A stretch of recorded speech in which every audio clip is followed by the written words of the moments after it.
सुन लीजिए, देख लीजिए। जब ध्यान से सुनोगे ना और देखोगे तो सब कुछ समझ में आ जाए। आज हम पढ़ रहे हैं कक्षा 7वीं का गणित विषय का अध्याय 13 ठोस आकारों का चित्रण। ये ठोस आकृति क्या होती है? एक होती है द्विविमीय, एक होती है त्रिविमीय। जैसे कि ये कागज है, ये कौन सी आकृति है? ये है वर्ग। वर्ग की चारों भुजाएं बराबर होती है और इसमें सिर्फ लंबाई और चौड़ाई होती है, लंबाई और ये चौड़ाई। और ये है आयत, इसकी ये लंबाई और ये चौड़ाई, ये आयत है। इस आकृति को बोलते हैं 2D आकृति द्विविमीय, क्योंकि इसमें लंबाई होती है और चौड़ाई होती है। और कुछ आकृतियां होती हैं जिसमें लंबाई चौड़ाई के साथ साथ ऊंचाई भी होती है। 1 2 3 तीन चीजें दिख रही हैं, लंबाई, चौड़ाई और ऊंचाई। ऐसी आकृति को बोलते हैं 3D पिक्चर, त्रिविमीय ठोस आकृतियां। तो ये जो डिब्बा है, जैसे आयत होता है, आयत को अगर हमने बॉक्स बना दिया, ये बॉक्स है तो इसे बोलते हैं घनाभ। ये आकृति आपको यहाँ दिख रही है, यहाँ लिखा है मैच। हमको इसको मैच करना है, हम बाद में करेंगे, पहले समझेंगे कि घनाभ होता क्या है। तो आयत की तरह अगर बॉक्स बन जाए तो उसे बोलते हैं घनाभ।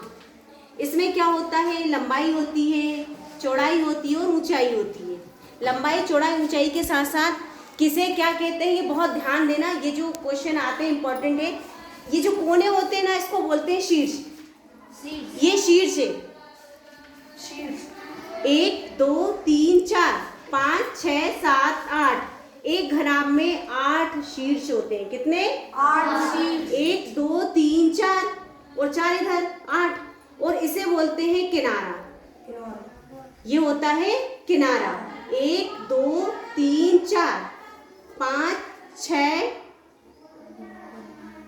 7 8 9 10 11 12। कितने इसमें किनारे हो गए? 12। और इसे बोलते हैं फलक। ये जो पूरा हिस्सा है ना, इसे बोलते हैं फलक।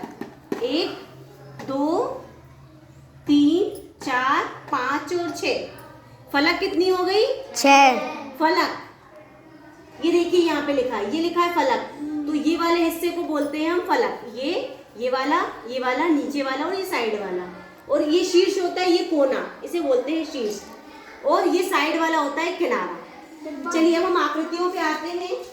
ये हमने देख लिया, ये आयत की तरह है। अगर ये वर्ग की तरह होता तो ये हो जाता घन। इसके बाद हम देखेंगे ये जो हमारी आकृति है, ये आकृति को अगर हम यहाँ पे खड़ा कर दें तो ये इसकी तरह है। ये क्या है? ये है बेलन। ये बेलन है। बेलन में क्या होता है? लंबाई होती है और नीचे वृत्त और ऊपर वृत्त। ये देखिए, ऊपर भी वृत्त बना है, नीचे भी वृत्त बना है और लंबाई है। इस आकृति को बोलते हैं बेलन। क्या बोलते हैं? बेलन। और मैं आपको 2D आकृति से मैं बेलन बना के बता रही हूँ। देखिए, ये जो 2D आकृति है ना, इसको हमने ऐसे गोल कर दिया। ऐसा प्रश्न आएगा आपके क्वेश्चन में कि एक आयत से हमने क्या बनाया? बेलन। तो ये हो गया, ये आयत था, गोला हो गया, एक ऊपर सर्कल बन गया, एक नीचे सर्कल बन गया, ये बन गया बेलन। क्या बन गया? बेलन। अब हमें इस आकृति को मैच करना है। हम जान गए ये बेलन है, इसमें बेलन कहाँ लिखा है? ये, इसको इससे मैच करेंगे। ये है बॉल। ये घन लिखा है, तो घन कहाँ है? ये घन है।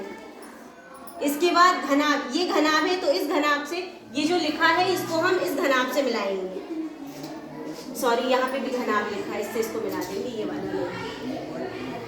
इसके बाद पिरामिड, इसको बोलते हैं पिरामिड। ये है पिरामिड, इसको इससे मिला देंगे।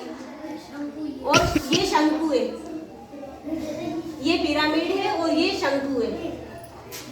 इस आकृति को शंकु बोलते हैं और इस आकृति को पिरामिड बोलते हैं। और ये है गोला।